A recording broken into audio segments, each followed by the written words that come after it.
할렐루야. 우리 열왕기상 오늘 두 번째 말씀입니다.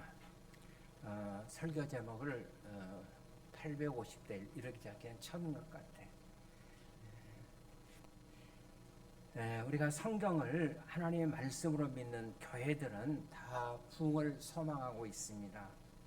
부흥은 이 후속자적인 관점에서 볼 때 하나님께서 백성들에게 찾아오셔서 그들의 삶을 회복시키시고 생기를 다시 불어넣어 주시고 자유케 하셔서 성령 충만한 복을 누리도록 하시는 하나님의 특별하고도 주권적인 사역이라고 할 수가 있습니다.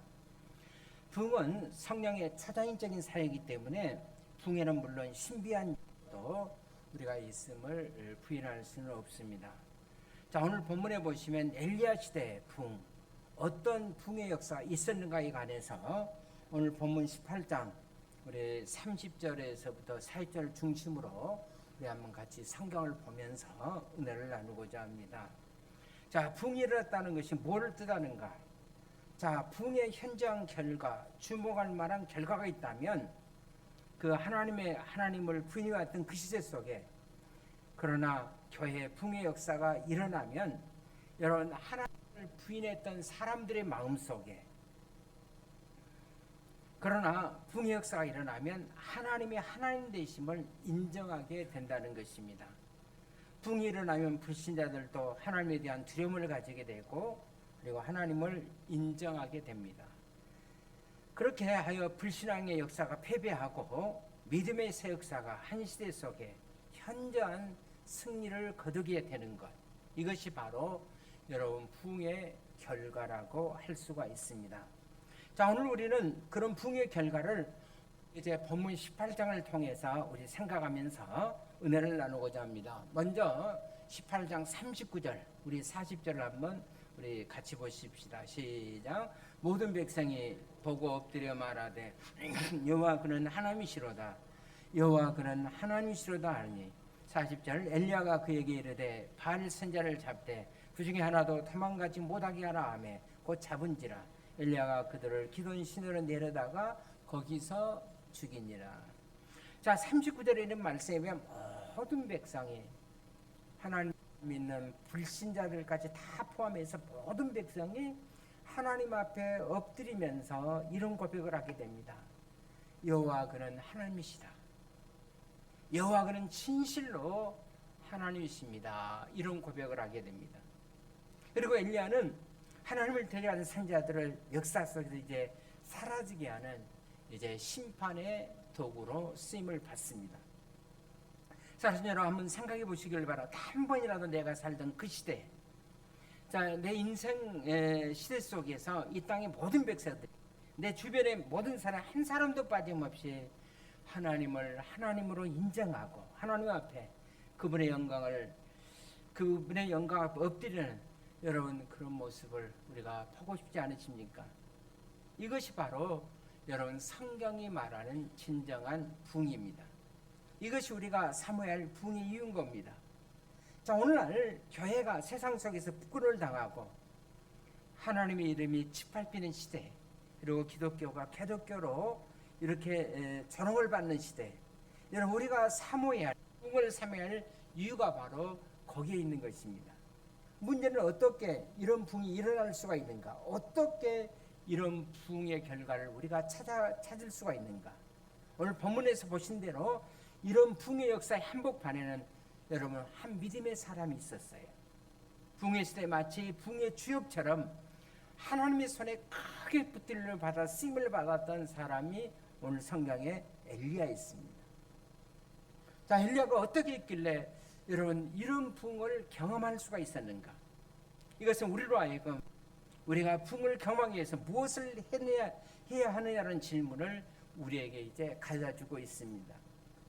우리가 부흥을 경험하기 위해서 여러분 무엇을 해야 합니까? 첫째, 우리의 인생의 모든 선택을 하나님 편에서 결단하셔야 됩니다. 인생의 모든 선택을 하나님 편에서 결단해야 해요. 우리가 누구보다도 하나님 편에서, 내가 하나님 편에서는 인생의 삶의 결단을 하셔야 합니다. 자, 오늘 본문에 들어가기 전에 본문의 배경을 형성하는 자, 18장, 열왕기상 18장 21절을 우리 한번 같이 보도록 하죠. 자, 엘리야가 백성들에게 도전했던 메시지예요.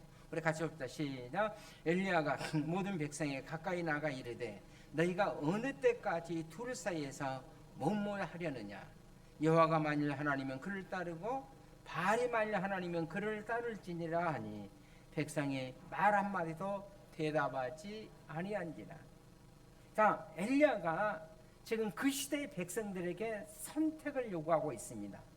너희가 어디서 어정쩡하게 머뭇거리고 있느냐? 하나님을 선택하든가 아니면 바알을 선택하든가 둘 중에 하나를 분명히 선택하라는 겁니다.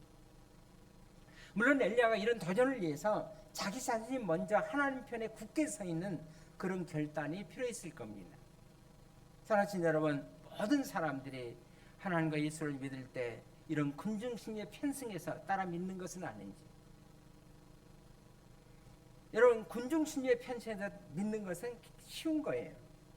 하지만은 불신앙의 시대에 사람들이 하나님을 비방하고 예수님을 피하고 기독교를 비방하고 비웃고 맹설인 그런 시대 속에서 나 혼자 하나님을 믿고 하나님 편에 서기로 결단하는 것, 이런 거도한 결단은 여러분 결코 쉬운 것이 아닙니다.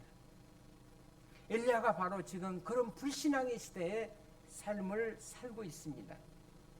대부분의 사람들이 하나님을 믿지 않고 대부분의 사람들이 하나님을 냉사하던 그 시대에 엘리야는 지금 그런 시대의 삶을 살고 있는 것입니다. 자, 우리가 엘리야 배경을 좀 더 잘 이해하기 위해서 열왕기상 16장 28절에서부터 여러분 33절까지를 보시기를 바랍니다. 자, 엘리야가 활동하던 그 시대의 배경이 어떤 시대인가를 오늘 성경 본문이 우리에게 잘 보여주고 있어요. 먼저 29절을 한번 같이 보실까요? 시작. 유다의 아상 제 38년에 오므리 아들 아합이 이스라엘 왕이 되니라. 오므리 아들 아합이 사마리아에서 22년 동안 이스라엘을 다스리라. 자, 29절에 보면 자, 아합의 아버지가 누구예요? 아합 왕의 아버지가 오므라이스가 아니라 오므리가 죽고 아버지 오므리 왕이 죽고 아들 아합이 이어서 이제 왕이 됩니다.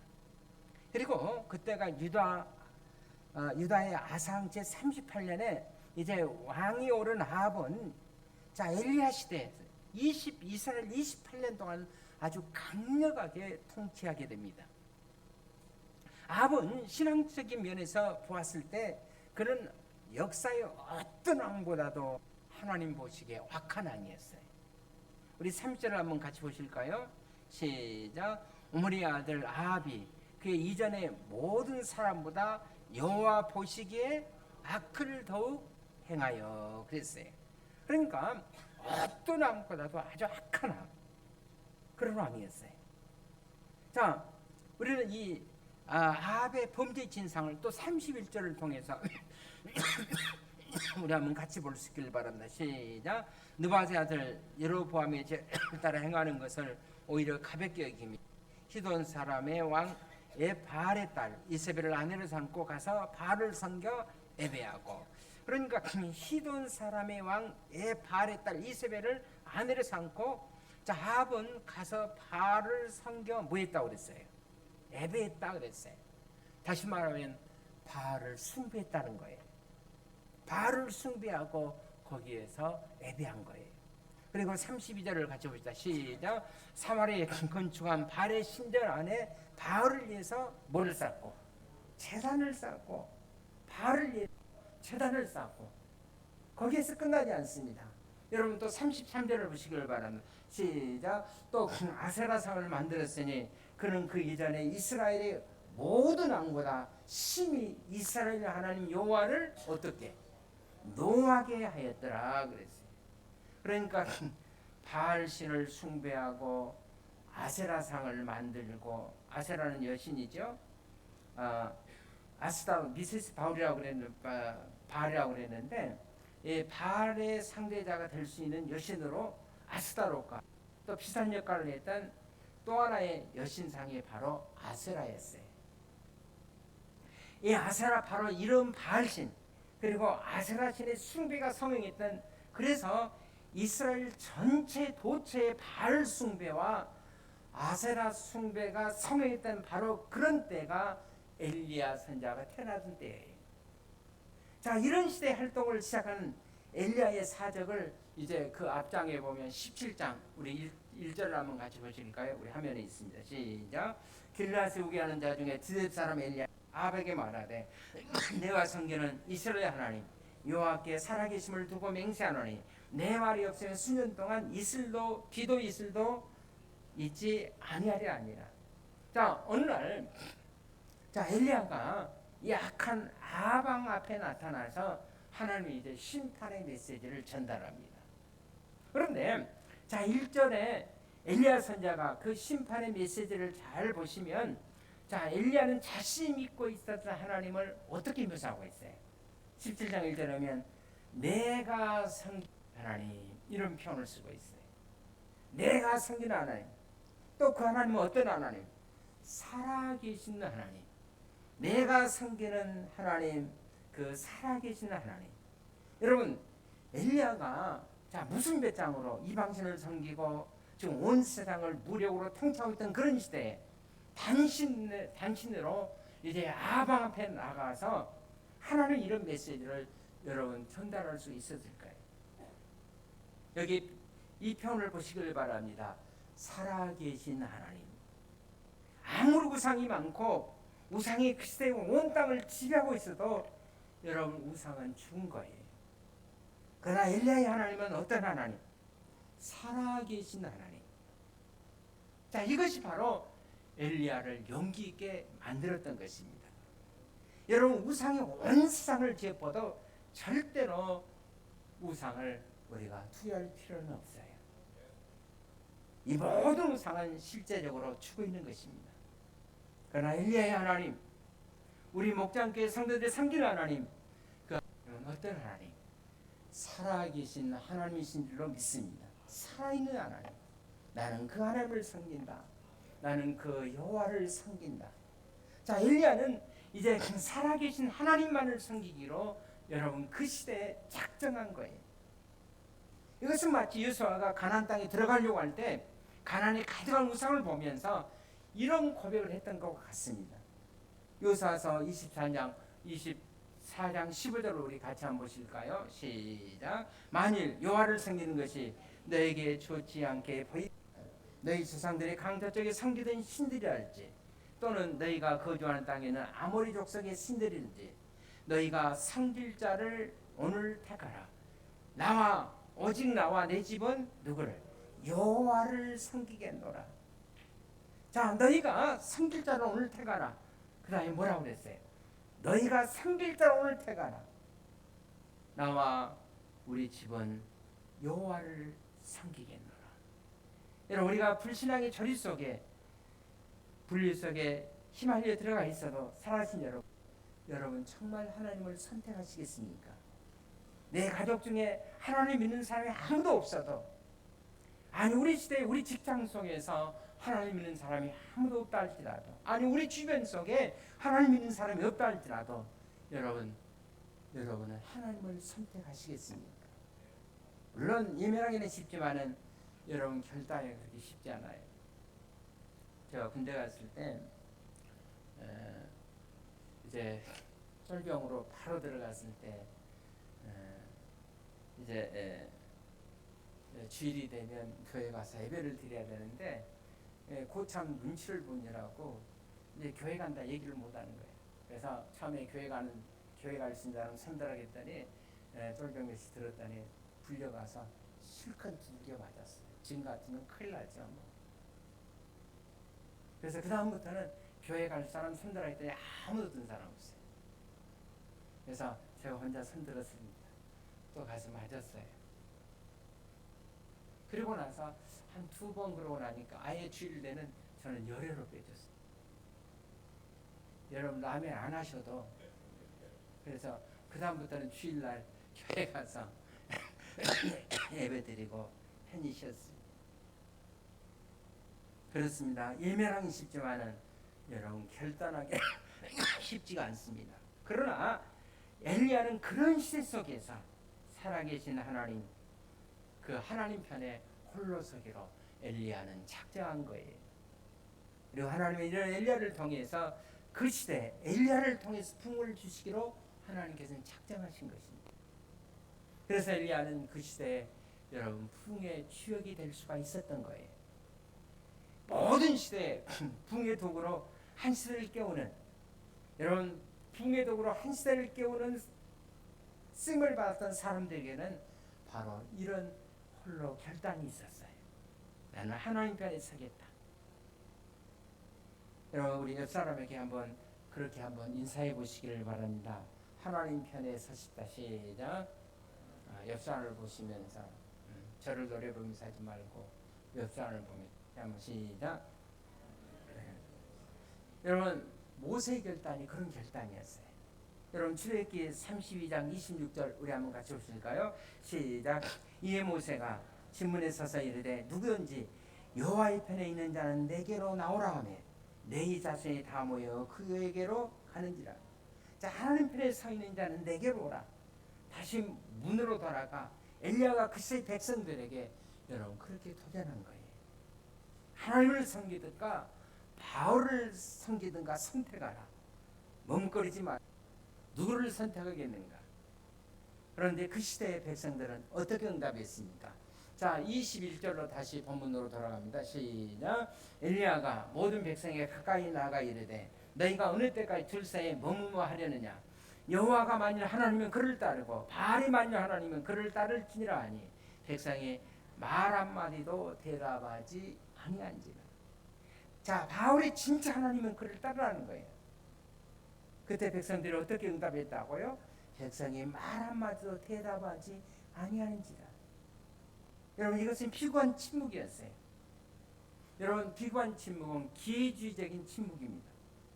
내가 와서 하나님일 것 같으면 하나님 편에, 바알일 것 같으면 배알 없이 바알 편에 붙고, 자 이런 비관을 선택하고 있는 여러분 당시의 백성들을 보시기를 바랍니다. 그래서 이제 결국은 이제 결전이, 영적 전쟁이 치러집니다. 자, 엘리야가 믿는 하나님과 바알을 따르고 있던 바알 선자들과, 자 바알을 따르고 있던 바알 선자들은 모두 몇 명이었어요? 450명. 세라 선자들이까지 합하면 몇 명이에요? 850명. 자, 오늘 19절로 한번 같이 보십시다. 시작. 그런지 사람을 보내 이스라엘과 이세벨의 상에서 먹는 바알 선지자 450명과 아세라 선지자 400명을 갈멜산으로 모아 내게로 나오게 하소서. 그러니까 바알 선지자 아세라 선지자를 다 보면 얼마예요? 450, 400 합하면 850. 그러니까 850대 엘리야 선지자, 850대 1에 이제 영적인 전쟁이 벌어집니다. 여러분 우리가 초파리나 가끔 불교 어떤 행사할 때 가면 뭐 불경이 있는 소리가 온 그냥 산천을 여러분 떠들썩하게 뭐가 있는 것 같지 않아요? 저는 거기 가서 있으면 꼭 귀신이 나올 것 같아요. 850명대 이제 불경 같은 거 뭐 그렇게 자기들이 섬기는 우상에게 이제 막 목소리를 내면서 지금 부르짖습니다. 여러분 850대 엘리야 선지자 하나. 그런데 자 이런 영적인 대결의 무대가 여러분 바로 풍의 무대로 바뀌었다는 사실이에요. 하나님의 놀라운 풍이 나타나는 그런 영적인 이제 대결장이 된 겁니다. 왜 그렇습니까? 하나님 편에 서기로 했던 결단했던 한 사람 때문에, 그 한 사람 때문에 역사의 무대가 바뀌어진 거예요. 내 가족이 다 믿어도 내가 하나님 편에 서기로 결단한다면 여러분 그 한 사람을 통해서 우리의 가정에 풍이 일어날 줄로 믿습니다. 모든 사람들이 넘어지는 그런 상황 속에서도 내가 하나님 앞에 서기로 결단한다면 우리의 직장에, 우리 회사가, 우리 교회가 여러분 변화될 줄로 믿습니다. 무엇보다 하나님 편에 우리 인생에 서는 결단을 하셔야 돼요. 두 번째로 여러분 우리가 풍을 사모하신다면 무엇보다도 여러분 무너진 여호와의 제단을 수축할 수가 있어야 돼요. 자, 30절에 있는 말씀을 같이 보십시다. 시작. 엘리야가 모든 백성을 향하여 이르되 내게 가까이 오라. 백성이 다 그에게로 가까이 가매 그가 무너진 여호와의 제단을 수축하되. 여러분, 풍의 역사는 엘리야가 무너진 여호와의 제단을 다시 복구하는 것으로부터 시작이 됩니다. 여러분, 무슨 말씀입니까? 지금까지 그 제단이 무너져 있었다는 거예요.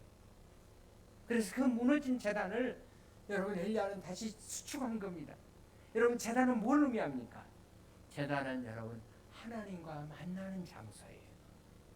그리고 하나님의 여러분 영광이 임재하는 장소입니다.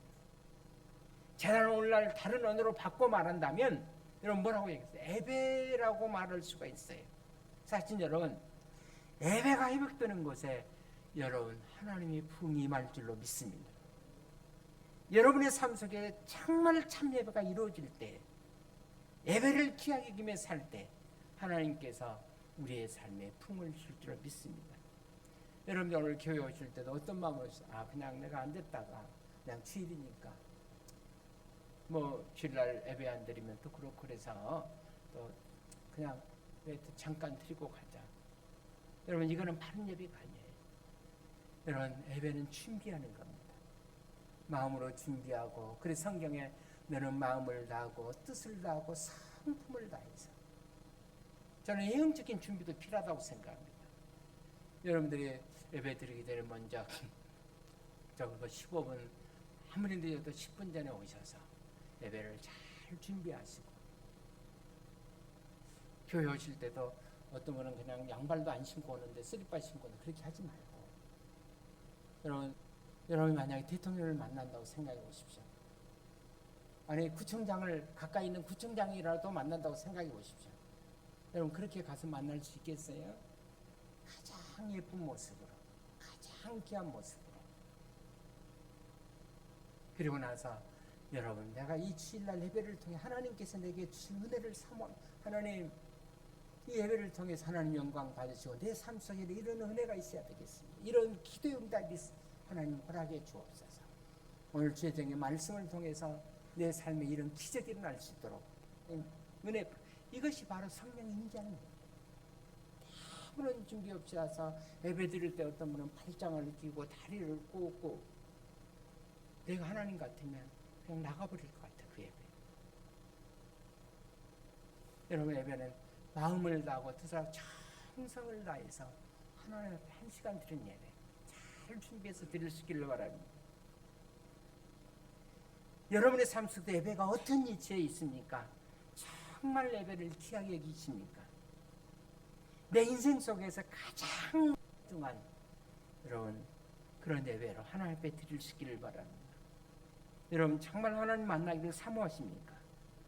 하나님 영광을 사모하십니까? 아니면 여러분의 예배 제단이 혹시 무너져 있는 것은 아닌지, 부흥을 사모한다면 여러분 예배를 사모할 수 있기를 바랍니다. 그리고 예배의 제단을 다시 이렇게 세우시기를 바랍니다. 여러분의 삶 속에서 무너진 이 제단이 수축될 때 여러분, 우리의 삶의 부흥은 일어날 줄로 믿습니다. 이 땅의 예배가 다시 여러분 회복될 때 하나님의 부흥의 역사는 우리에게 일어날 줄로 믿습니다. 예배를 통한 이런 부흥을 사모할 수 있기를 주의 이름으로 축원을 드립니다. 세 번째로 우리가 해야 할 일은 뭔가? 여러분, 하나님의 하나님 되심을 드러낼 수 있어야 돼요. 하나님의 하나님 되심을 우리의 삶 속에서 드러내셔야 됩니다. 여러분, 36절을 우리 한번 같이 보실까요? 시작. 저녁 소재 드릴 때 이르러 선지자 엘리야가 나가서 말하되 아브라함과 이삭과 이스라엘 하나님 여호와여, 주께서 이스라엘 중에 사람이신 것과 내가 주의 종인 것과 내가 주의 말씀대로 이 모든 일을 행하는 것을 오늘 알게 하옵소서. 오늘 알게 하옵소서.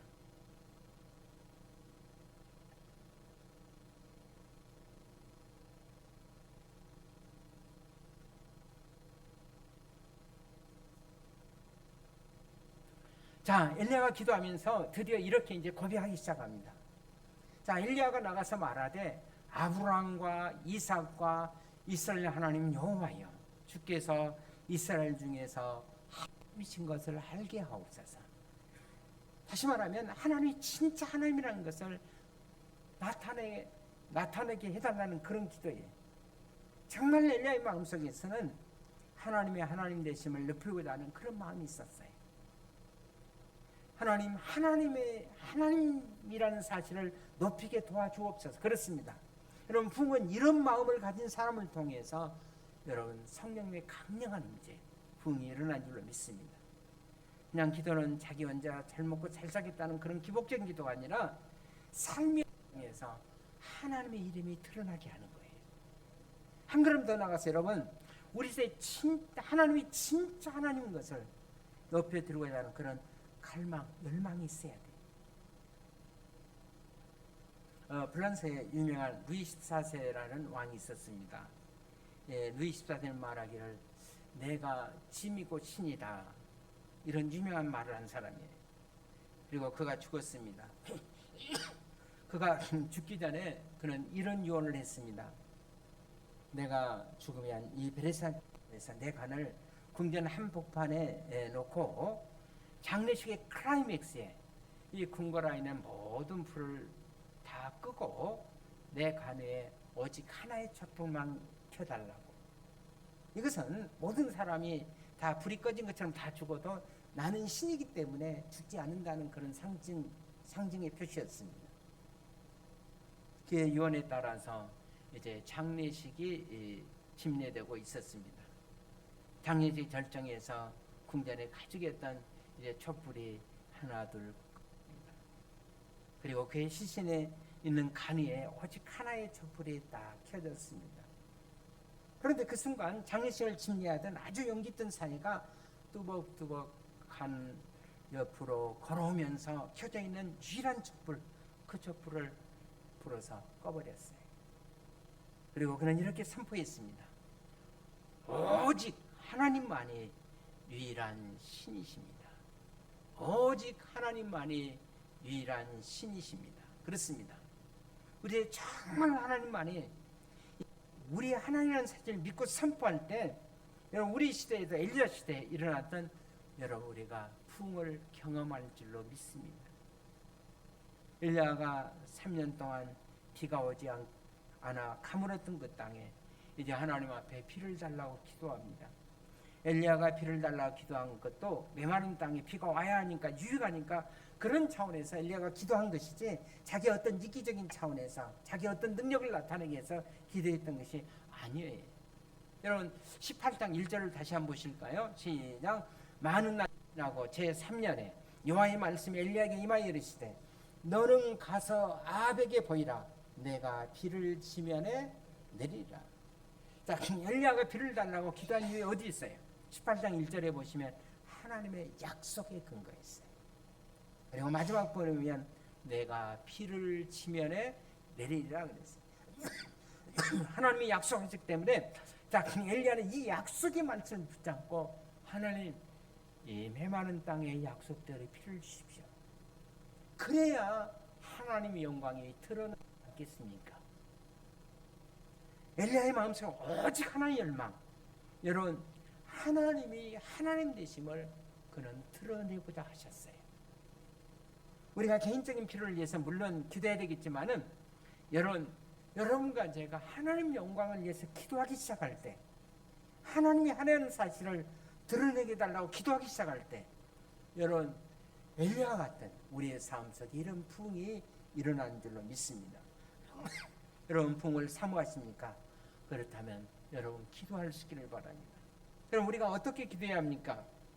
네 번째로 기도의 응답을 확신하고 여러분 기도의 자리로 나오셔야 돼요. 기도의 응답을 확신하고 여러분 기도하는 자리로 나오셔야 합니다. 자, 37절을 한번 같이 보실까요? 시작. 여호와여 내게 응답하옵소서. 내게 응답하옵소서. 이 백성의 주 여호와는 하나님이신 것과 주는 그들의 마음을 돌이키심을 알게 하옵소서 하며. 자, 하나님 응답해 주세요. 그는 응답을 확신하고 그 확신을 가지고 지금 하나님 앞에 기도의 응답 지금 간구하고 있는 거예요. 하나님은 마침내 여러분 하늘의 문을 열으시고 불을 내리주셨습니다. 그리고 잠시 후에 하나님은 또 한 번 창을 열어서 가물어 메마른 땅에 하나님께서 단비를 허락해 주셨어요. 그래서 하나님이 하나님의 사실이 드러났어요. 자, 엘리야가 어떻게 기도합니까? 여러분, 그 기도의 응답의 확신을 갖고 엘리야는 성경에 보시면 기도하고 있어요. 42절을 한번 보십시다. 갈멜산 정상에서 드리는 기도죠. 자, 시작. 아합이 먹고 마시 올라가니라. 엘리야가 갈멜산 꼭대기에 올라가서 땅에 꿇어 엎드려 그 얼굴을 무릎 사이에 넣고 그랬어요. 그러니까 엘리야가 어디에 올라가서 산 꼭대기에 올라가서, 여러분 기도 응답 받으려면 어디로 가야 돼요? 산 꼭대기로 올라가라는 그런 얘기가 아니에요. 여러분, 산 꼭대기는 어떤 겁니까? 고요한 곳, 여러분 기도가 집중될 수 있는 곳. 우리 예수님께서도 우리가 기도할 때 여러분 어디에 가서 기도하라? 골방에. 여러분 골방은 기도할 때 골방만 찾아서 기도해야 됩니까? 그거 아니에요. 기도가 집중될 수 있는 곳. 내가 기도하기 가장 좋은 장소. 내 하나님 앞에 내가 마음을 다해 쏟아낼 수 있는 내 기도의 골방. 마음을 집중하고 고요히 주님 앞에 엎드릴 수 있는 여러분 기도의 지성소가 여러분들에게 있습니까? 이런 기도의 골방에 엎드려 나의 지성소에서 엎드려 하나님을 만나시고, 여러분 하나님의 말씀을 깊이 묵상하시고, 그리고 하나님의 은혜를 구하시기를 바랍니다.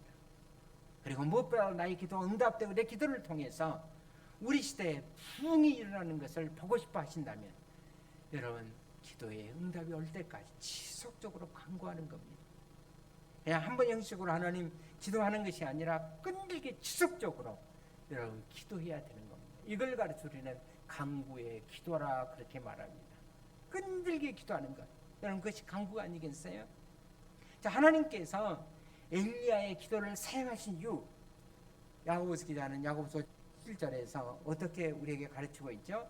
제가 엘리야가 우리와 성경이 꼭 같은 사람이지만 제가 기도할 때 하늘의 창을 열어 비를 쏟고 불을 쏟고 그랬어요.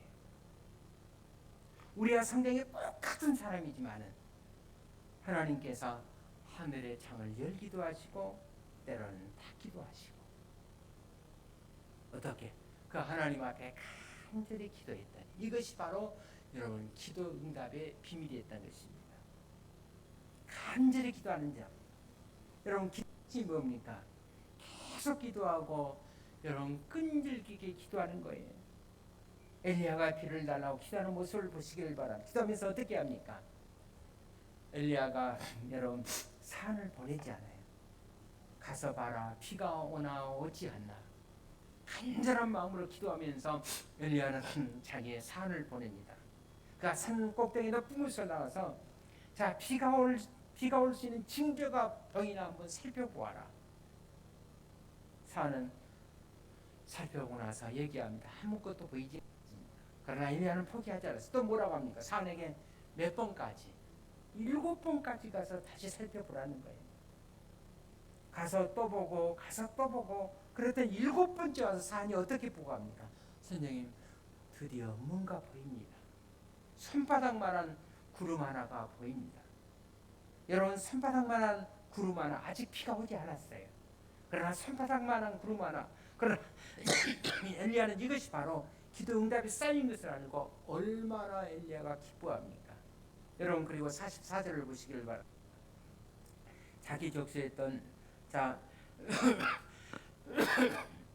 아방에게 뭐라고 얘기하면 7번째 일어서는 그가 말하되 바다에서 사람의 손만한 작은 구름이 일어나이다.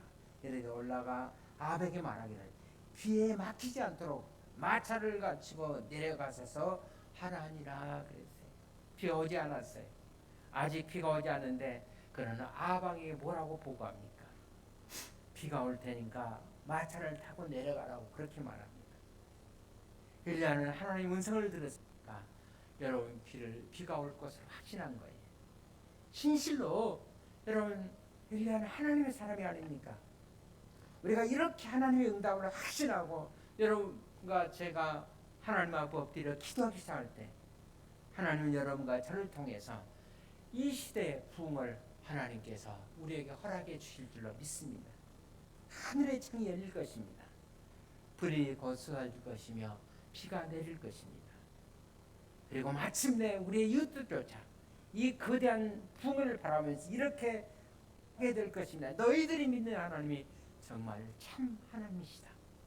여러분 46절에 보시면 자 여호와의 능력 엘리야에게 임하며 그가 허리를 동이고 이스라엘의 드런공까지 아합의 앞에서 달려갔다고 그랬어요. 자 이렇게 기도하던 엘리야에게 드디어 하나님의 능력이 임했어요. 우리가 능력의 사람으로 세상에 우뚝 서서 세상의 겉된 파도를 내치고 살아계신 하나님 능력에 사로잡히는 인생을 이제 우리가 살아가게 될 것입니다. 그렇다면 여러분과 제가 엘리야 시대에 이런 풍을 여러분 원하지 않습니까? 엘리야가 그만 이 풍을 사모하는 우리 목장교회 성도님이 되시기를. 그래서 날마다 하나님 엎드려 풍을 사모하고 기도하시고 하나님의 영광을 위해서 우리가 기도할 때 엘리야 시대에 경험되지는 이런 풍의 역사가 우리의 삶 속에서 우리 교회 속에서도 일어날 줄로 믿습니다. 이런 축복기를 주의 이름으로 축원을 드립니다. 기도하겠습니다. 하나님 아버지 우리에게 귀한